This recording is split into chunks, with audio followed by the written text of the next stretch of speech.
મિત્રો, આજના ટેકનોલોજીના યુગમાં નવા પ્રોજેક્ટ્સ અને સોફ્ટવેર સોલ્યુશન્સ વિકસાવવા માટે ડેવલપમેન્ટ ઓપરેશન્સ એન્જિનિયરની જરૂરિયાત પડે છે. તે ઉત્પાદન વધારવા માટે કંપનીમાં ઓટોમેશન લાગુ કરે છે. તે સંસ્થાના ટેકનિકલ ઉદ્દેશોને પૂર્ણ કરવા માટે મહત્વપૂર્ણ ભૂમિકા ભજવે છે. તો ચાલો મિત્રો, આઈટી ક્ષેત્રમાં આવતા ડેવલપમેન્ટ ઓપરેશન્સ એન્જિનિયર વિશે વિગતવાર માહિતી હેતલબેન પાસેથી મેળવીશું. હેતલબેન, સૌપ્રથમ એ જણાવશો કે ડેવલપમેન્ટ ઓપરેશન્સ એન્જિનિયર એટલે શું? ડેવલપમેન્ટ ઓપરેશન્સ એન્જિનિયર એટલે એવા આઈટી પ્રોફેશનલ જે સોફ્ટવેર ડેવલપમેન્ટ અને ઓપરેશન્સ બંને વચ્ચે કામ જોડે છે અને સિસ્ટમને ઝડપથી, સુરક્ષિત રીતે અને સતત ચલાવવામાં મદદ કરે છે. સરળ ભાષામાં સમજીએ તો, માનો કે એક ટીમ સોફ્ટવેર બનાવે છે અને બીજી ટીમ તેને ચલાવે છે. ડેવલપમેન્ટ ઓપરેશન્સ એન્જિનિયર એ બંને વચ્ચેનો બ્રિજ છે. જી, તો હેતલબેન, ડેવલપમેન્ટ ઓપરેશન્સ એન્જિનિયરની કામગીરી શું હોય છે અને તેઓ ક્યાં કામ કરે છે? કામગીરીની વાત કરું તો, સોફ્ટવેર બનાવવાની અને ચલાવવાની પ્રક્રિયા સરળ અને ઝડપી બનાવે છે. ઓટોમેશન ટૂલ્સ દ્વારા કામ ઓટોમેટ કરે છે. ડેવલપર અને ઓપરેશન ટીમ વચ્ચે સંકલન રાખે છે. સોફ્ટવેરને ટેસ્ટ, ડેપ્લોય અને મેન્ટેન કરે છે. સિસ્ટમ અને સર્વરનું મોનિટરિંગ કરે છે તથા સમસ્યાઓ આવે ત્યારે તરત જ ઉકેલ આપે છે. તેના કાર્યસ્થળની વાત કરું તો, આઈટી કંપનીઓ અને સોફ્ટવેર કંપનીઓ ઓફિસ તેમજ ઘરેથી કામ કરે છે. ડેટા સેન્ટર અને ક્લાઉડ પ્લેટફોર્મ પર કામ કરે છે.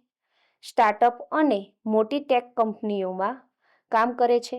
ટૂંકમાં કહું તો, જ્યાં સોફ્ટવેર વિકાસ અને સર્વર કે ક્લાઉડના કામ થાય છે ત્યાં કામ કરે છે. જે ડેવલપમેન્ટ ઓપરેશન્સ એન્જિનિયર છે એ બનવા માટે જરૂરી વ્યક્તિગત ગુણો કેવા હોવા જોઈએ? ગુણોની વાત કરું તો, ટેકનિકલ જ્ઞાન અને કોડિંગ સ્કિલ હોવી જોઈએ. સમસ્યા ઉકેલની ક્ષમતા હોવી જોઈએ. યોગ્ય સમયે વ્યવસ્થાપન હોવું જોઈએ. ટીમવર્ક અને કોમ્યુનિકેશન સ્કિલ્સ હોવી જોઈએ. ત્યારબાદ સર્જનાત્મકતા અને નવી ટેકનોલોજી શીખવાની ઈચ્છા હોવી જોઈએ. હેતલબેન, જે ડેવલપમેન્ટ ઓપરેશન્સ એન્જિનિયર છે તે બનવા માટે જરૂરી શૈક્ષણિક લાયકાત અને ભરતી પ્રક્રિયા વિશે પણ માહિતી આપશો. શૈક્ષણિક લાયકાતની વાત કરું તો, ધોરણ 12 વિજ્ઞાન પ્રવાહ તથા બીટેક કે બીઈ ડિગ્રી મેળવો. એમસીએ કે એમટેચની ડિગ્રી મેળવો.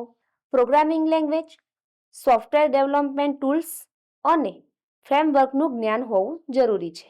ભરતી પ્રક્રિયાની વાત કરું તો, ઓનલાઈન અરજી કરવી, એપ્ટિટ્યૂડ કે ટેકનિકલ ટેસ્ટ આપવો, ટેસ્ટ કોડિંગ કે પ્રોજેક્ટ ટેસ્ટ આપવો, ટેકનિકલ ઇન્ટરવ્યૂ આપવું અથવા એચઆર ઇન્ટરવ્યૂ દ્વારા પસંદગી થઈને તેની ભરતી થાય છે. જી, તો ડેવલપમેન્ટ ઓપરેશન્સ એન્જિનિયર જે છે તેમનું માસિક વેતન કેટલું હોય છે ને તેમને પ્રગતિના અવસર શું મળી રહે છે? હા, સરકારી ક્ષેત્રે સરકારશ્રીના ધારાધોરણ મુજબ તથા ખાનગી કંપનીઓમાં વેતન તમારા અનુભવ, લાયકાત અને કંપની પર આધાર રાખે છે. પ્રગતિના અવસર વિશે વાત કરું તો, release manager, development operation test engineer, development operation cloud engineer, development operation architect જેવી ઉચ્ચ ભૂમિકામાં પ્રગતિ કરી શકો છો. ઓટોમેશન અને ક્લાઉડ કોમ્પ્યુટિંગના યુગમાં આ એક ખૂબ જ સ્થિર અને પ્રગતિકારક ક્ષેત્ર છે.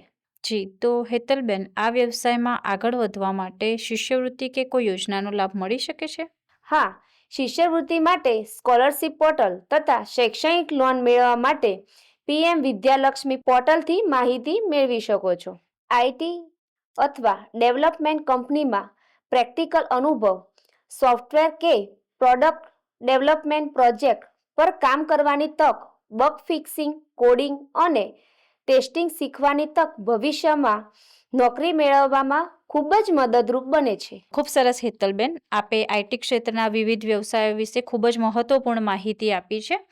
તો મિત્રો, આ સંદર્ભે ક્યાં અભ્યાસ કરવાનો થઈ શકે છે તેમાં સફળ થયેલા વ્યક્તિઓની સાફલ્ય ગાથા તથા કરિયર કાર્ડની લિંક અને આ હોદ્દાની વધુ માહિતી આપ આ વિડીયોના ડિસ્ક્રિપ્શન બોક્સમાંથી મેળવી શકો છો. આશા છે કે આપને આ આઈટી ક્ષેત્રની માહિતી ઉપયોગી રહેશે. ધન્યવાદ.